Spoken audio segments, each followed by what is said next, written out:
I'm James Neville Taylor with the Builderall team. In this video, we're going to go over the Builderall Affiliate app. So the Builderall Affiliate app is a really useful application that you can download onto your phone and track all your affiliate stats on the go. So to access the affiliate app, you need to come to Builderall Business and then click on the dashboard. And then scroll down and you're going to see the app right here. Right now it's just the Apple app as the Android app is being updated. So I'm going to click on the Apple app and it's going to take me to the App Store preview.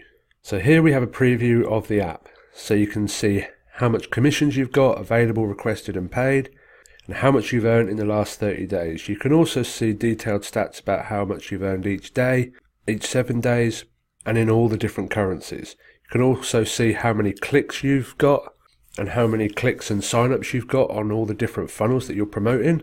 And you can also keep up with all the news. So any big news will be published in the app as well. So it's a really cool, useful app to keep updated on your Builderall affiliate stats on the go. So in this video, we went over the Builderall affiliate app.